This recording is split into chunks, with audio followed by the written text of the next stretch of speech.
سلام دوستان عزیز، خوش آمدید به مجموعه تازه از داستان‌های کهن، قصه هایی که 1000 سال پیش گفته شدند اما هنوز برای دل امروز ما حرف دارند.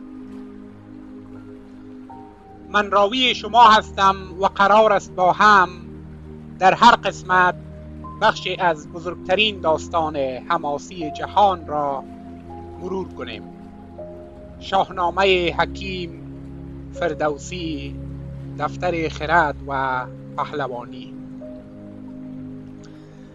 در این مجموعه از نخستین فرمانروای گیتی تا رستم دلاور و سهراب نازنین با هم سفر میکنیم در میان شکوه عشق، جنگ و خرد. پس بنشینید، نفس عمیق بکشید و آماده باشید برای سفر به دل گیتی و بوم آزادگان. به نام خداوند جان و خرد، کز این برتر اندیشه بر نگذرد.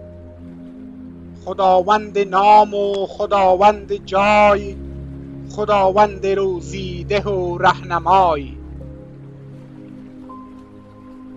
این بیت‌های آغازین شاهنامه است. با همین چند بیت حکیم طوس در دروازه خرد را باز می کند.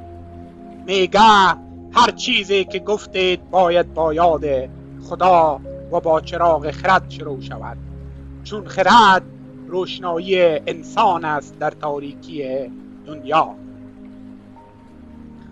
حالا بیایید کمی درباره خود فردوسی صحبت کنیم. او حدود 1000 سال پیش در شهر آرام و باغ‌های پر از گل زاده شد، در دورانی که فرهنگ و زبان کهن مردم این سرزمین در خطر فراموشی بود. بسیاری زبان و داستان‌های نیاکانشان را کنار گذاشته بودند، اما فردوسی بزرگ تصمیم گرفت کاری بزرگ بکند. همه این افسانه ها و حماسه ها را زنده کند تا فراموش نشوند. 30 سال از عمرش را گذاشت تا شاهنامه را بسراید. داستان‌های از انسان‌هایی که در مرز میان اسطوره و واقعیت زندگی می‌کردند، پادشاهان، دیوان، ستمگران و پهلوانانی که برای راستی و آزادی جنگیدند. او فقط شعر نگفت، بلکه هویت را زنده کرد. بسی رنج بردم در این سال 30، عجم زنده کردم بدین پارسی. نمیرم از این پس که من زنده ام، که تخم سخن را پراگنده ام. ببینین چقدر این شعر پرغرور است. فردوسی میگه من همه عمرم را گذاشتم تا زبان مردم خیش زنده بماند.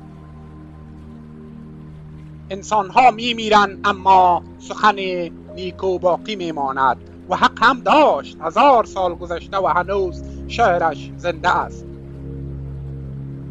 در حقیقت فردوسی با شاهنامه دنبال ستایش خرد و انسانیت بود. برای او مهمتر از نژاد و تبار دانایی و راستی بود. در هر داستان نشان می‌دهد که ستم دیدگان سرانجام پیروز می‌شوند و ظالمان حتی اگر سالها حکومت کنند بالآخره سقوط می‌کنند. هر بار که پادشاه ناپاک از راه داد بیرون می‌رفت، گیتی دچار آشوب می‌شد و این در سیاه که هنوز هم کاربرد دارد.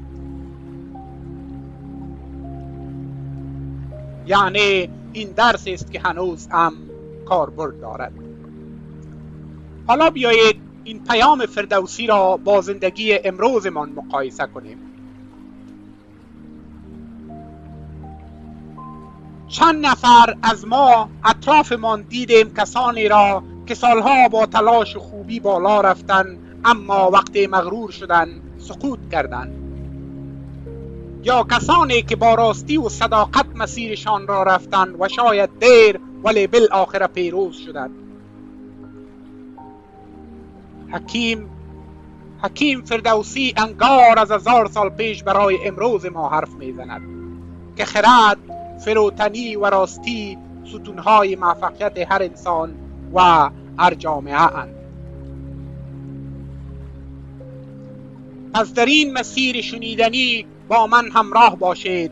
از فردا میریم سراغ نخستین پادشاه گیتی، کیومرث، آن که به گفته فردوسی نخستین بار قانون و سامان به زندگی بخشید. اگر این قسمت را دوست داشتین لایک کنید، برایمان بنویسید که از شاهنامه چه خاطره ای دارین و حتما کانال را دنبال کنید تا قصه بعدی را از دست ندید. تا دیدار بعد، بدرود با روشنایی خرد.